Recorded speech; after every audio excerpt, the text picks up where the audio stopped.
All right, so I started the recording and I'll get busy. So my name is Melanie Harding. I'm from the Office of K to 3 Education. I'm the math coordinator here, and our um, department director is here, Dottie Speck, Hi, everyone. and one of our ed program development specialists from the early childhood department is also here, Joy Daniels. Good evening, everyone. So thank you guys for joining us after a long day of work. I'm sure it's not easy, but I'm so happy to be here with you to talk about one of my favorite things, small group instruction in mathematics in K to 3. So let's get started. So I sent you guys an article when I did share the link. And it's called Math in the Early Years. And there was a lot of surprising research findings in this article that I thought many people would find interesting.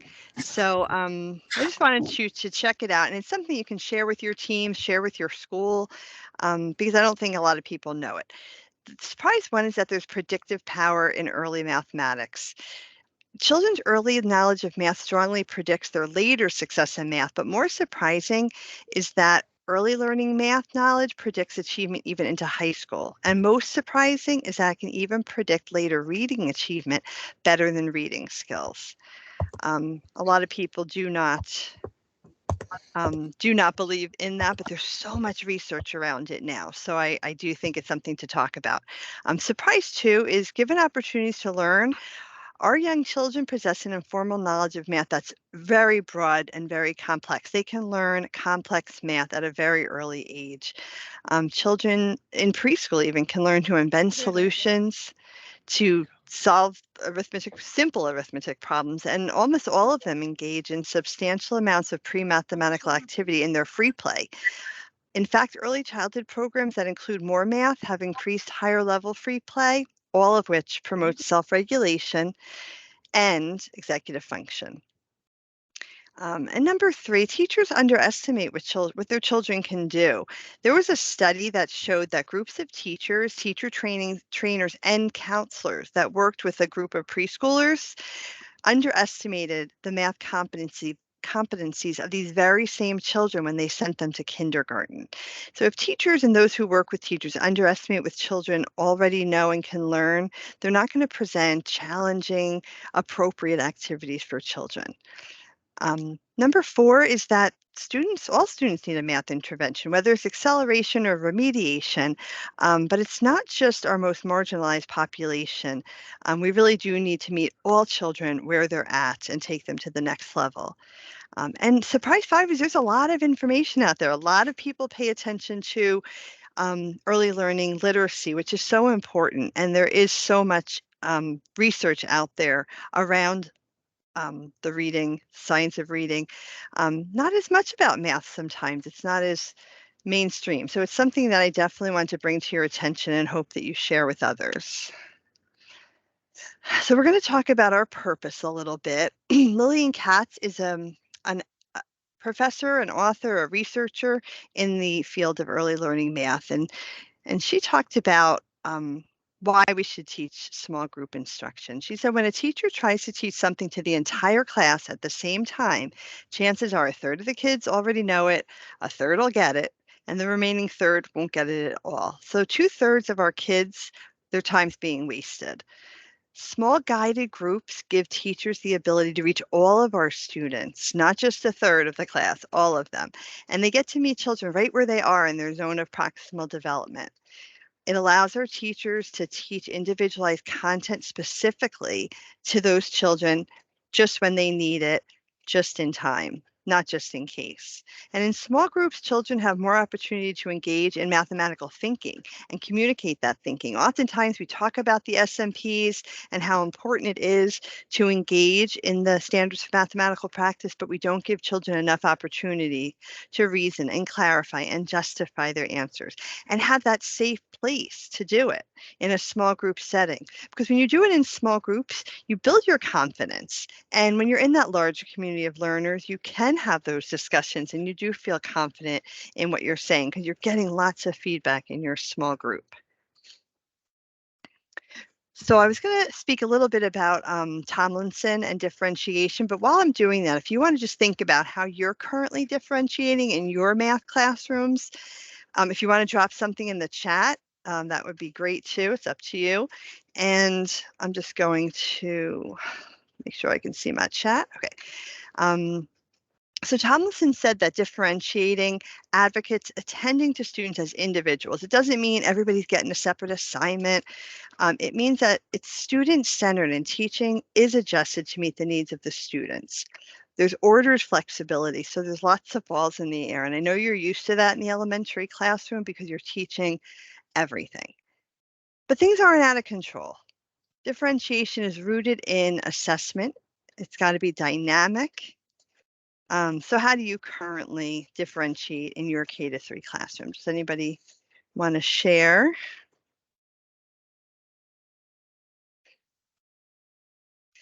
Okay, so math workshops being used. Anybody else? Okay, great. So I am seeing some small groups are being done, centers are being done. Great. Stations. Awesome. And I should have said that. I know that a lot of you are already doing this. I'm hoping that today you walk away with something new that you can use or something that you can pass on to your teams. So I know that a lot of you are trying to do what you can with centers, stations, small groups. So I'm hoping you get something else today. I'm seeing a lot of people saying, okay, targeting skills, small group instruction. Great. Okay, so why small flexible groups? Students are, we know they're all at different levels. And we know we need to target their instruction in their zone of proximal development. Small guided groups provide an opportunity for students to learn the math at their level. In small groups, we can meet students where they are and take them where they need to go, and we get everybody talking, and that's really important. And sometimes people say, oh, I'm doing small groups, and I think, gosh, but you're just teaching to the children. I'm not hearing a lot of student talk. It's such a great opportunity to coach the learning, to facilitate the thinking, and orchestrate those masterful conversations where everyone's engaged in the thinking of the mathematics, and they get to hear how others are doing it and then share how they're doing it. And also students get that immediate feedback. So there's a lot of student talk, a lot of multi-turn conversations. It's not about the teacher, teaching them because they're in a group that's, still subitizing within 7. I need to teach them subitizing within 7 to get them to add and subtract within 10. It's not just about that. It's also about building their math confidence um, and feelings about math and how they are as a mathematician. So beliefs about teaching math in our agenda, I already threw some at you, and I'm assuming we all agree since we're all here. But I want to give you some more beliefs, some common understandings about teaching math. How to get started if you haven't gotten started yet, and how to refine what you're already doing through some good planning and teaching. And I do want to give you some tools that I think could help. Again, I'm seeing a lot of you are already feeling that you're doing small group instruction, and I'm again hoping that you can find something that you can take with you today. And then we'll do some questions and sharing. Okay, flexible small group instruction. So what beliefs do we have about the teaching and learning of math? Well, children learn at their own pace. We should all agree upon that. And we should agree that all children should be given the opportunity to learn grade level content, which really means that everybody is getting the standards are being taught to all children. It's just a matter of where you are in that trajectory and how you're meeting that standard to get you to the end result. That's what's important, and that all students can learn math. We don't have math people and reading people. We don't have people who are just, I'm creative, but I'm not a math person. Everybody can learn math. There's no secret to learning it. It's just good teaching and hard work and perseverance. Beliefs about teachers, that teachers really do need to have a solid content knowledge as well as strong knowledge of student development and learning trajectories. I saw somebody mention that in the chat. Um, the National Council for Teacher Quality did talk about The amount of hours pre-service teachers really should have in elementary and early learning math to be proficient and able to teach it at a high level. And we're not getting those 10 hours that they're talking about. Sometimes in our pre-service instruction, we get some courses in pedagogy, but the content usually is left out of it. So we really do need to take every opportunity for these professional learning opportunities and try and bring that into our buildings, bring some importance around it, because you really do need to continue to gather as much research and information on this as you can. Because I sometimes just don't think that we were given it as pre-service teachers. And beliefs about developing math proficiency. We know there's a balance between conceptual understanding and procedural understanding to make us efficient and accurate in fluency. But there is a balance. We also know that math should be taught at a concrete, pictorial, and abstract level. It doesn't mean our kids might jump around a little bit, but really we should follow that progression. And math needs to be taught in flexible learning groups to provide intentional instruction. Not everybody's getting a small group doing the same thing. Intentional instruction at their level of understanding to build their foundational understanding of math. So now that we kind of have some common understandings, I'm going to share a video with you about what small groups should look like in your classroom, and I'm sure a lot of you are there. And if you're not, maybe, like I said, you'll pick something from there to bring back. Teachers working with small groups provide that intentional instruction, and they're engaged in activities, and children are engaged in activities in other centers. So I know a lot of you don't have a co-teacher or an aide. Most first through third teachers don't. Even some kindergarten teachers don't. I see it done really, really well without a co-teacher, but I've seen it really spectacularly with a co-teacher in kindergarten. So when you are teaching those small groups, you really do have to have a lot of expectations in place for your children at those centers if you don't have those co-teachers. I'm going to just share a video with you.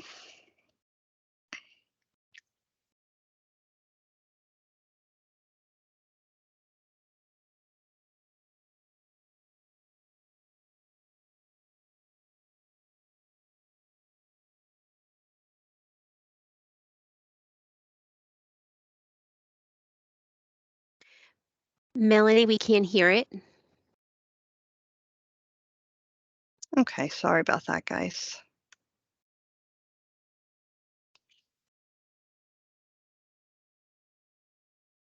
One second.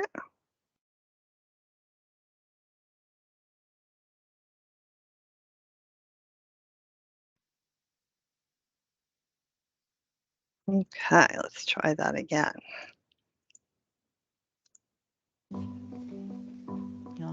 Good?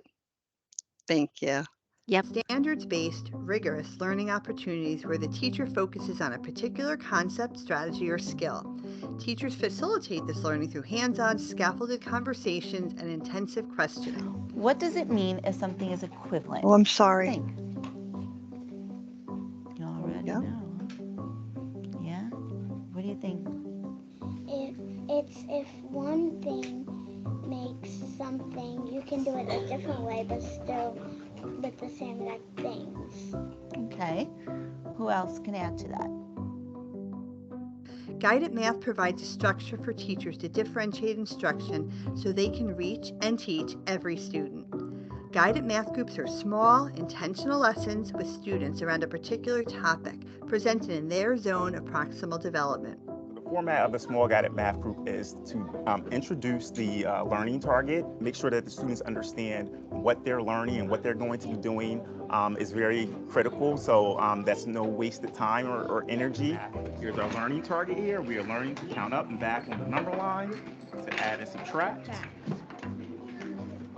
And we're going to figure out what is the more efficient strategy to get to an answer. Teachers meet with every child in their class multiple times a week in small math guided groups. These small groups allow students the opportunity to talk with each other and do the math. That's truly the essence of guided math, students talking and working. Students get to use various materials to explore concepts in their guided math groups. They may be acting things out, using objects, using drawings, or using diagrams. They're always engaged in hands-on, minds-on activities. The teacher then models or demonstrates the math concept, strategy, or skill. Children have opportunities to discuss and practice the math in a group, with a partner, or alone. What you're going to do today, we're going to do a little activity today where we're going to use our number grid to help us. We're going to use the place value comparison mat to help us. We also have our base 10 blocks. We have our longs, right? And we have our cubes. When I'm assessing students, I'm definitely looking at how they are collaborating, how they're working together with their partnerships, seeing if they understand the purpose of why they are there. If they don't understand, then it allows me to prompt them with questions that will guide them in a system to help them improve their math. 2, count on 6, and see where you land. Guided math is a place where every student gets individualized attention that they can't get in a whole group setting. Guided math is a proven instructional strategy that every teacher needs in their toolkit. Okay. All right, let me just get back to the presentation. Sorry about this.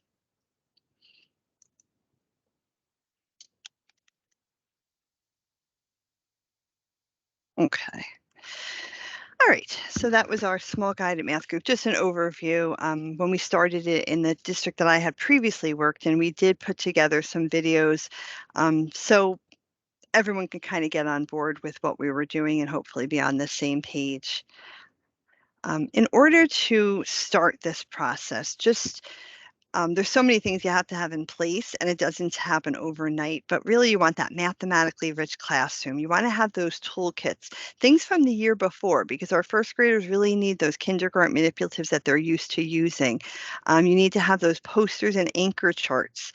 Some of my teachers that have older kids had QR codes for their anchor charts. Some of them made those strategy posters or procedure posters with their children and kept them up on the wall. Lots of vocabulary and word walls with visuals and realia, landmark clocks so children can start to see that counting by fives and the fractional amounts on the clock, schedules, number grids, walk-on number lines, number paths, math libraries, toolkits, workstation storage, center area, and a small group area. And I just have like my decimal number line up there, lots and lots of benchmarks for kids to turn to when they're working individually. And I think that that's such an important piece, because when they're in those centers, you really need to be on your own with your kids in small group and not disturbed. And that's hard. I wanted to talk a little bit more about that constructivist approach. In a constructivist approach, we know that children need to construct their learning through interactions with those materials, with their peers, with their teacher, and the learning starts to spiral. You do have to scaffold to bring them to those grade level masteries sometimes. And we call that acceleration as well. It's important to guide students through a cycle of engagement that includes exploring ideas at that concrete, pictorial, and then abstract level. And sometimes they do jump. You're going to have kids that are way past the concrete level, and you need to continue working with them at the abstract level, and that's okay. It's not rigid and set in stone, but you never want to start doing drill and kill facts before you've modeled it in a concrete pictorial manner. And also think about ways to consider how you can introduce those ideas at the concrete level, because sometimes there's lots of different levels. Some children, I know in first grade, we had children using base 10 blocks that weren't ready for it. So we had them construct their own using beans and sticks before moving on to those commercial models. Sometimes you really need to construct the concept from scratch. While watching this video, I'm not going to show you the whole thing. I think it's like a 10, 12-minute video, so I'm going to skip ahead. But I'll share this presentation with you if you do want to watch it and share it with a team, just to think about what you see when you think of concrete, pictorial, and abstract going on in this small group. Now, this is a first grade. She does not have a co-teacher, so what you're seeing is normal and natural in her classroom. I hope you can hear it this time. All right, so boys and girls, Yeah. today you know that we are learning to compare two-digit numbers using relation symbols, greater than, less than, and equal to, right? Okay, so what you're going to do today, we're going to do a little activity today where we're going to use our number grid to help us. We're going to use the place value comparison mat to help us. We also have our base 10 blocks. We have our longs, right? And we have our cubes, okay? So here's what's going to happen. Ms. Cornegay is going to give you your first two-digit number. Anyone tell me what this two-digit number is? 13. 13, right? And what is the next two-digit number you see here? 12, okay? So you're going to get your first two numbers, okay? And they both have two digits in them, right? And we learned that two-digit numbers also have a tens place and a ones place. So let's take a look at the number 13. I'm going to write that here. Can anyone tell me how many tens and how many ones 13 has? 1 10 and 3 ones. So guess what we're going to do? We're going to use our base 10 blocks to help us build the number 13, okay? Emilio said 13, I'm going to move ahead because then they start doing it on their own. okay? So sometimes And they're each getting different numbers. And she's we're able to starting assess build using their understanding. long. How many tens are you showing me for 58? 5 tens. Good.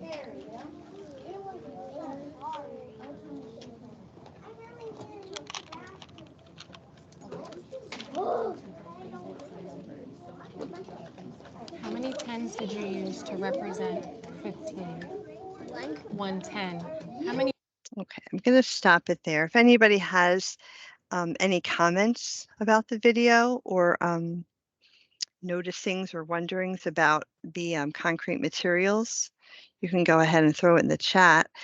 One thing I will say is we really did want to focus on the materials being used, not so much the children talking. And I know that that's not always, in a small group, you really want to see a lot more talking and multi-turn conversations. So I think that was lacking in that video a little bit, but really she had the materials that they needed and things that they're going to use in their centers autonomously that she's teaching them how to use in the small group, which is really important. Okay.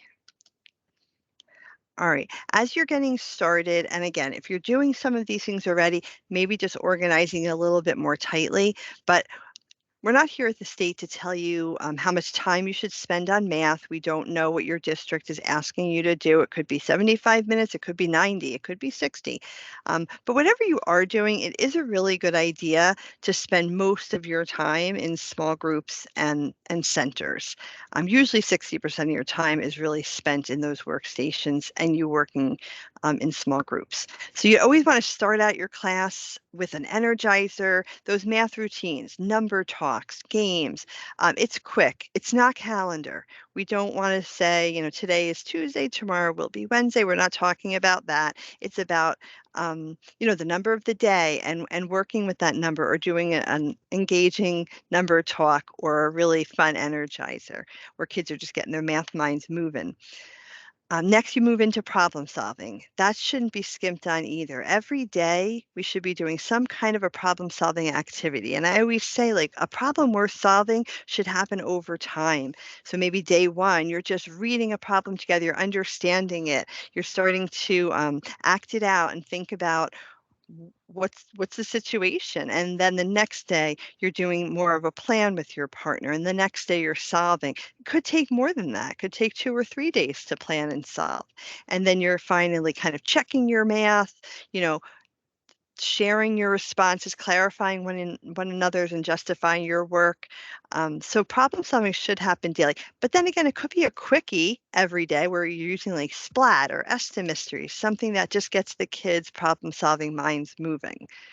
And then every day you're doing a mini lesson. All children should get grade level standard appropriate instruction. So we don't say, okay, Mike can't have instruction in decomposing 10 because he's still decomposing 5. So we're not going to be talking to him about breaking apart and making 10. Everybody gets breaking apart and making 10. And then when Mike's in that small group with you, maybe he is decomposing through 5. Maybe he's even subitizing 3 or 5. So you just meet them where they're at, but everyone should be getting those grade level standards in that mini lesson. And that's why it's really only 10% because we don't want to waste everybody's time if they're not quite ready or if they're way above. Then you move quickly into your small groups and centers. And you spend the last 10 minutes of class debriefing. And that's such an important time. I always tell people don't skimp on the intro and don't skip on the debrief. Because we want to bring a lot of importance and excitement to math. Children should have a mathematician's chair where they share what they learned, what was exciting for them, what was a challenge for them. Maybe there's a journal where you do have them do a reflection. So you definitely want to make sure that you somehow debrief at the end of the class. Bring that importance to math. That's just your block, a schedule. A small group framework is different. Teachers should have a framework that they're using in their small group, almost like a mini lesson plan. You have to present those activities chosen intentionally, and then demonstrate how to carry it out, and then children start doing the math. So here's a sample of a small group framework that I shared with my teachers and they followed. It's about 10 to 15 minutes, just depending on, could go a little bit longer, just depends. But you always start out your small group with a focus. What are we learning about? And you heard in that first video, that teacher was Mr. Gilbert, and he was saying, today we're going to think about the most efficient strategy. So you saw he started with 2 plus 6, and then he was going to 6 plus 2. And I think he was going to be talking about, obviously, 6 and then jumping 2 more would be more efficient. So he's going to talk about what they're there to learn today, and then he's going to model his thinking and maybe model that game that he was doing with them, which was like a bunny hop on a number path. And then the kids discussed and did the math. So then he got to take notes and he was asking them questions to guide their thinking. And then at the end of your small group, you still debrief because oftentimes a lot of what you're doing there, they can carry over into their centers. And again, very autonomous. They're able to now take that game that they did with their partner and do it on their own. And when you debrief, sometimes you give personalized homework, sometimes you don't give homework at all, but you do tell them what your expectations. So when I see you playing bunny hop, I want to hear what 1 more would be, what 2 more would be, or how many more do I need to get to 10, things like that. So the goal of small group instruction is to get students to be confident and competent and curious mathematicians. Planning is really essential. You never want to say, I just call over kids based on what they did in whole group. Is it going to happen sometimes? Yeah, it is going to happen. I've seen it. I've done it because you see something in the moment. You're like, you know what? I want so and so and so and so to come on over. Bring your number grid. I want to talk to you about, adding by tens. It's going to happen, but you really do always want to make those plans based on data. Someone in the chat said something about your benchmarks and how that like guides your groups, which is great. Starting off the year or in the middle of the year with those benchmarks to kind of figure out where your groups are, and then they're going to be flexible. They're going to change. Is a great place to start though. You're pulling a variety of lessons from your core and then additional resources. Sometimes people are pulling from all over the place. You have a unit of study usually, and there's so much in those core resources that you can pull from. Always try and pull from there, and not pull from because I always say it's like going down a rabbit hole. I mean, you can go down these rabbit holes and it's like teachers pay teachers and Pinterest and you get lost down there. Just try and stick to your core resources or supplemental resources to kind of find those activities that you need. And I'm going to show you a couple of other resources that are great, but I feel like if you stick with what you're doing in those, you'll be fine. And lots of talking and lots of targeted instruction. The core resource shouldn't provide the plan for instruction. Remember, the program works for you. You don't work for the program. So you are pulling and choosing what you want. No one should be telling you, you have to teach according to this pacing calendar. I should see 10 minutes for the opening. I should see 30 minutes for a whole. You really do need to meet your kids where they're at, and that might not do it. So you always want to make sure that you're using your programs to work for you and your kids. And I'm never going to tell you what program to use or how to use it. That is going to be a local decision from your district, but it's just good practice. And also you need an organizational system that works for you. That's something else I didn't tell my teachers. I don't want you to be stuck in one way of organizing or one way of assessing. There's lots of different checklists or anecdotal note catchers. There's lots of different rotation charts. Sometimes it's just a matter of finding out what works for you and your kids and seeing what your friends next door are doing to figure out the best rotation schedule and assessment checklist. I mentioned another resource. One that I wanted to share with you are the learning trajectories. Children follow those natural developmental progressions when they're learning math. So you can kind of learn to crawl before you walk in mathematics. And there is a lot of research around these developmental progressions way back into the 60s and 70s. So we know that we need to subitize numbers before we're adding and subtracting numbers. These developmental paths are the basis for the learning trajectories. And a learning trajectory has three parts. It's a goal, maybe it's addition and subtraction, maybe it's counting, maybe it's area and perimeter. Whatever your goal is the start, and then you have a developmental path that you need to go through to meet the needs of the standard. So if the end standard is that children are going to be fluent within 20, you do really want to look at that addition and subtraction trajectory to see where your kids are, and then find those activities that match the levels of thinking along that path. So I'm going to show you what that looks like. Some of you may have used the trajectories before. There's a lot of different ones out there. This is probably the friendliest that I know of that teachers really love. It's easy to sign up. I already signed up, so I'm in. But all you have to do is click up here. It says sign up, and it's an email and a password. Very easy. There's videos here about what trajectories are and how to start using them. All the videos on this are very short, less than a minute or and a little bit more. So we're going to explore the learning trajectories. Once you go there, here's all of those content areas that I was telling you about. So whether you're counting, subitizing, adding and subtracting, 3D shapes, composing 3D shapes, everything has a developmental progression that children move along. There's a focus tool here too, so you can pick your grade level. So right now I have first grade as my grade level picked, so I'll just leave that because that's kind of in the middle. And you can go to it depends on what your unit of study is, but you definitely want to have the whole class kind of working on similar things. And where this yellow shows up is really where a kid who's in first grade typically falls. These are their progressions that you would definitely be working on. Doesn't mean that they're not going to be way below or way ahead. We see that all the time, and that's why small groups are so important.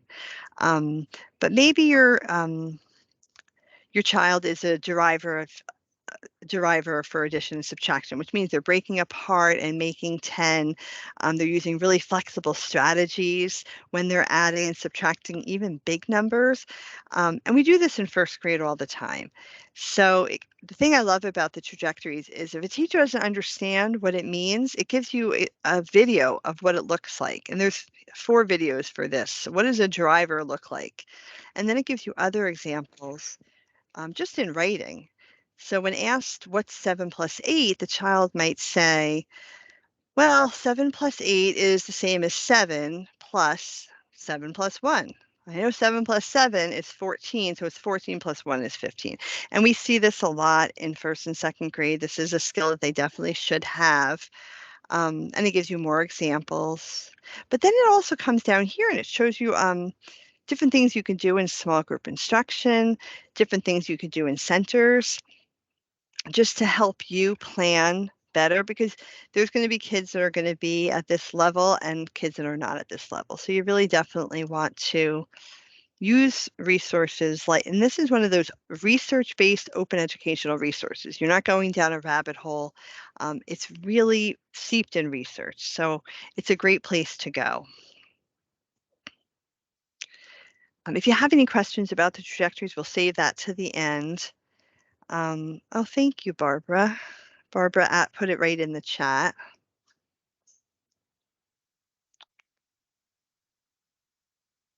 Okay. So the CPRE recommends that really we have to, at this point, we have to recognize the research on those learning trajectories. I don't know about you guys, I see some young faces here, but at my age, I was taught, everybody got the same instruction in math. We all were in different reading groups, but everyone got the same instruction in math. It's just so unhealthy for everyone involved, for teachers, for children. Nobody's really moving forward. We're not accelerating learning. We're not meeting the standards when we're doing that. And we know that that was wrong, but that's unfortunately how we were taught. So we have to recognize this research. It's really important. I'm going to show you another video. I wanted to show you a couple that break apart what a small group looks like. This is a kindergarten class. So while watching this video, just think in your head, what's important about the size of this group?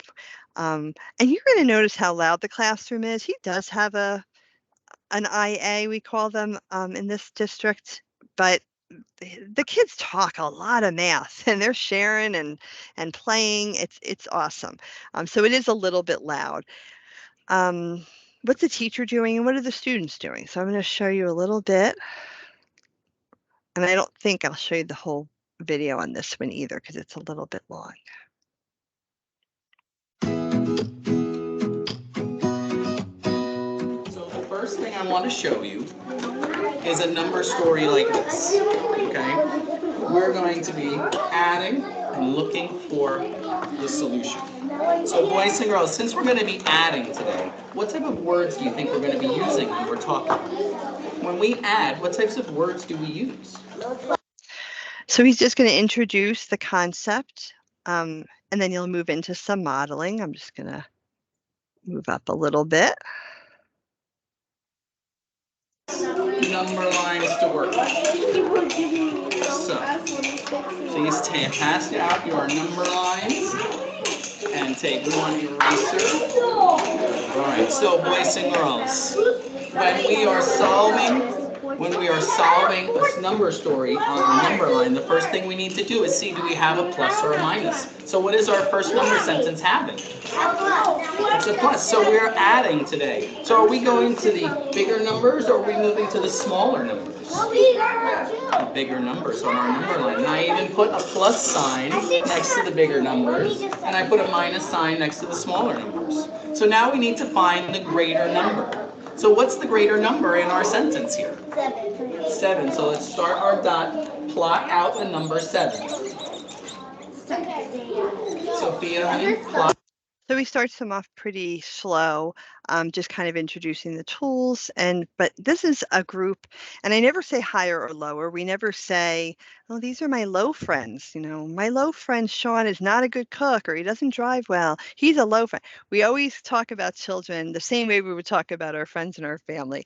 You know, there may be an expert in this area or maybe they're a novice in this area, but I think this is his expert group. I think that they are a little bit higher in this concept. I just said it. We do this all the time. I even do it. But what I loved about this group is he did end up working with them on missing add-ins, which a lot of teachers in kindergarten or first grade find really hard. So they use the number line to determine the missing add-ins. There were 2 gazelles drinking by the water, and then some more came.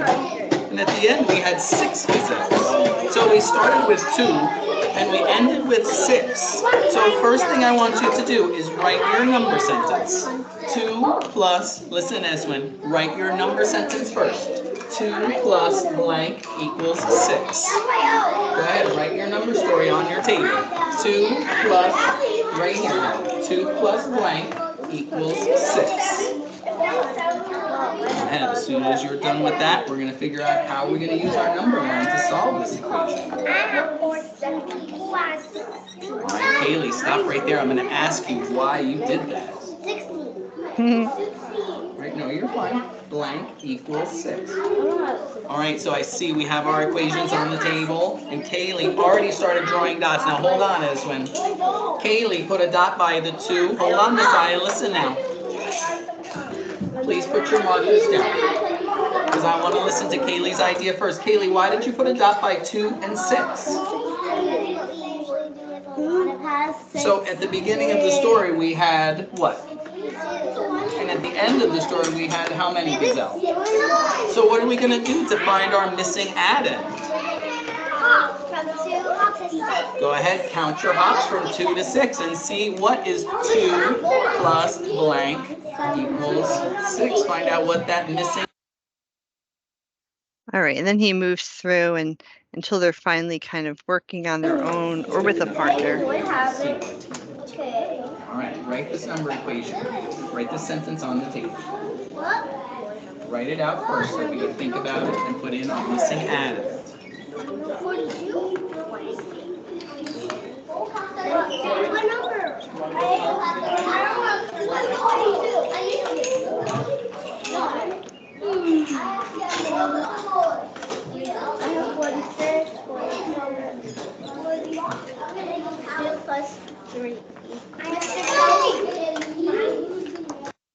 So you can see that he brought them through that whole cycle. It's a little bit long, but they have all these tools now that they can use in their small group, which is really exciting. I'm sorry, in their centers. Um, and by the end, you really will see they are able to solve these missing add-end number stories and sentences, which is pretty cool.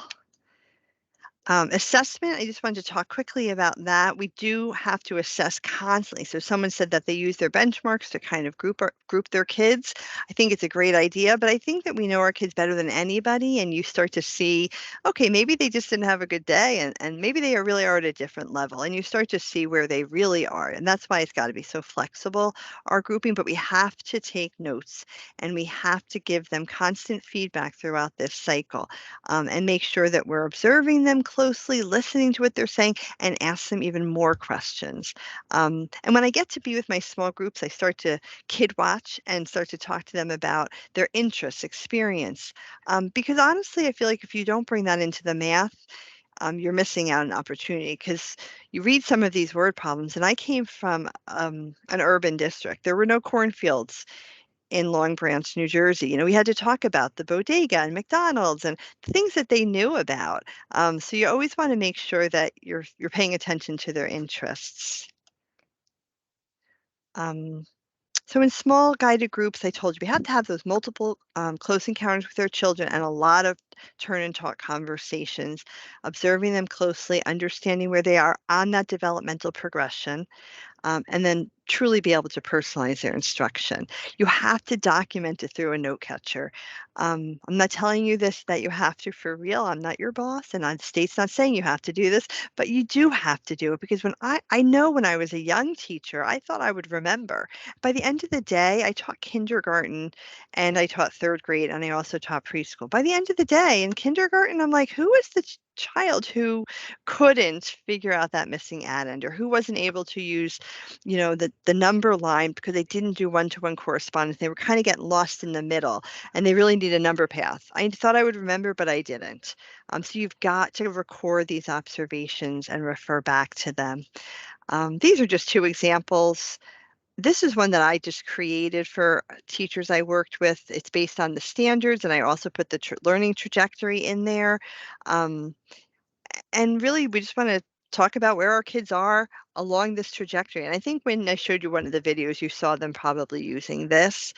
This came from a program, I think, maybe one of our preschool programs, but just a checklist sometimes is enough just so you can quickly write a little observation of what you saw so you don't forget. And then by the end of the week, you really can start to form those groups again.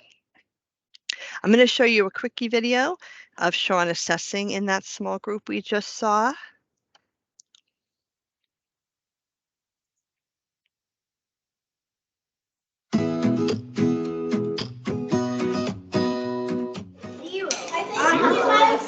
have a number. 10 plus 0 jumps equals. So what's our missing addend? 0. Very nice. If there's no jumps, then we use the number 0. Right. Erase it and show me another one, Messiah. Because it's white.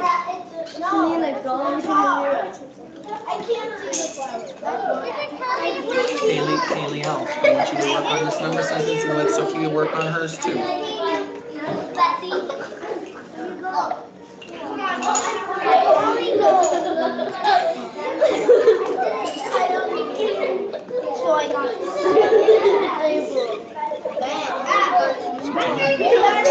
How did you find the number 4? I jumped 4 times. Okay, can you show me starting with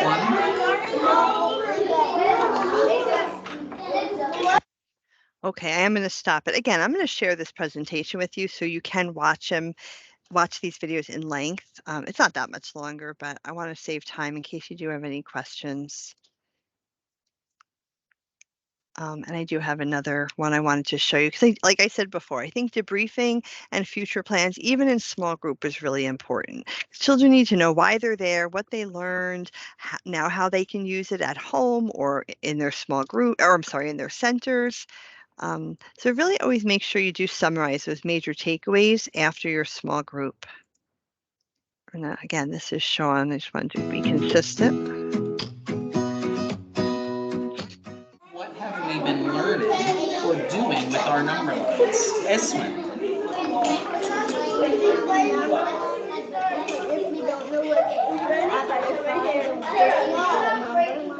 Okay, if we forget what numbers come next, we can use a number line. What else have we been using? Today we used it for something different. Sophia, what did we use our number line for today? We start at the big number and then we hop to the little number. That's how we do our addition stories. Could we do this? Could we use this number line if we didn't know addition or subtraction? If we didn't know which way to hop, could we answer our number stories? If we didn't know which way to hop on our number line, we'd still be able to solve it? Or do we have to hop in the right way? Hop the right way. The right way. So when we go to the left, what happens to it when we go to the right? Sophia, honey, focus. When we move to the right, what happens to the numbers on our number line? It goes to the right and it gets bigger. It gets bigger. Thank you, Messiah. And Kaylee, what about when we go to the left towards the minus sign? What happens? The numbers get smaller. Now, I have something I want you to work on today. Since we've been working on number stories where the addend is missing, we are going to take this home today. And with your family, you're going to show them what we practiced today. We're going to answer a number story about there are 10 children in the class, and 6 of them are girls. And we don't. Okay. So he kind of just debriefed what did they do, and now he's giving them some personalized homework because I don't believe in homework for everybody all the time. I do think that it's great to reinforce skills that you're learning that are personalized to you, but I don't think it's necessary for every child every night. That's just my opinion. And there's a lot of research surrounding that as well. So I know that a lot of you said you are doing those small groups, but I'm hoping that you found something that you could do even better when you incorporate those intentional data-driven small groups into your instruction. I'm going to ask you if you do have any questions or comments to take yourself off of mute, maybe just raise your hand so in case there's a lot. There might not be a lot because I know it's the end of the day and you guys are probably tired. Just want to try and just end this sharing. Hold on.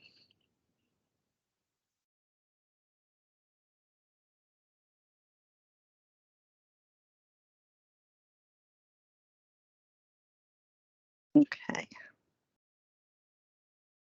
All right. Anybody have any questions, comments, concerns? I'm not seeing any hands, but if you want to unmute, you're more than welcome.